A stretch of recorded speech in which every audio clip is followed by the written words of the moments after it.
জনবল সংকট ও ঔষধ সরবরাহ বন্ধ সহ নানা সমস্যায় জর্জরিত নীলফামারীর পরিবার পরিকল্পনা বিভাগের ৬৫টি সেবাদান কেন্দ্র। প্রত্যাশিত সেবা না মেলায় মুখ থুবড়ে পড়েছে গ্রামীণ স্বাস্থ্য সেবার প্রতিষ্ঠানগুলোর কার্যক্রম। ফলে দিন দিনই কমছে রোগীর সংখ্যা। বারবার চাহিদাপত্র দেওয়ার পরও সুরাহা মিলছে না বলে জানালেন সংশ্লিষ্টরা। নীলফামারী থেকে মাহবুবুর রহমান মনির প্রতিবেদনে বিস্তারিত। নীলফামারী জেলার পরিবার পরিকল্পনা অধিদপ্তরের ৫টি মা ও শিশু কল্যাণ কেন্দ্র সহ ৭টি ইউনিয়ন স্বাস্থ্য ও পরিবার কল্যাণ কেন্দ্র রয়েছে।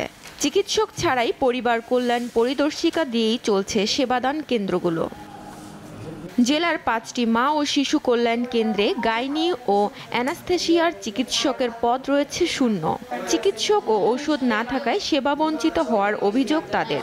আয়রন, ক্যালসিয়াম, ভিটামিন, গ্যাসের ট্যাবলেট দেওয়ার কথা, কিন্তু ম্যাডাম বলতেছে আমার কাছে কোনো ওষুধ নাই। আপা বলে যে ওষুধ নাই, এখনো দেয় নাই, তোমরা দোকান থেকে কিছু কোনো ওষুধ পাই না। স্যালাইন, গ্যাসের ওষুধ এগুলো পাই না। আমরা অনেক দিন থেকে আইজ ১ বছর ৬ মাস থেকে পাই না। দীর্ঘদিন অস্ত্রোপচার বন্ধ থাকায় প্রশিক্ষণ কোনো কাজে আসছে না পরিবার কল্যাণ পরিদর্শিকাদের। গর্ভবতী মায়েদের মৃত্যুর ঝুঁকি এড়াতে রোগীদের বিভিন্ন হাসপাতালে পাঠাতে হয়। ৬-৭ মাস থেকে কোনো ওষুধপত্র সাপ্লাই নাই। এই জনবল সংকটের মাধ্যমে আমরা স্যাটেলাইটগুলোতে গিয়ে আমরা সেবা দিতে পারতেছি না, কিন্তু আমরা কাউন্সিলিং করতেছি। নর্মাল ডেলিভারিটা আমি করতে পারছি, আমার ইউসি ট্রেনিং করা আছে, কিন্তু আমি সেটাকে কোনোভাবে কাজে লাগাতে পারছি না, কারণ এখানে কোনো সিজার হচ্ছে না।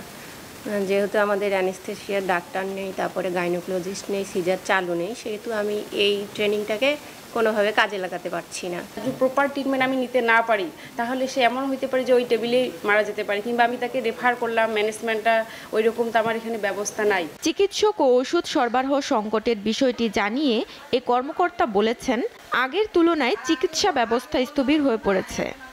আমাদের যেমন নীলফামারী মা ও শিশু কল্যাণ কেন্দ্রে এক সময়ে সিজারিয়ান হতো, অনেক ডেলিভারি হতো, কিন্তু বর্তমানে আমাদের এই সিজারিয়ান করার মতো ডাক্তারের অভাব।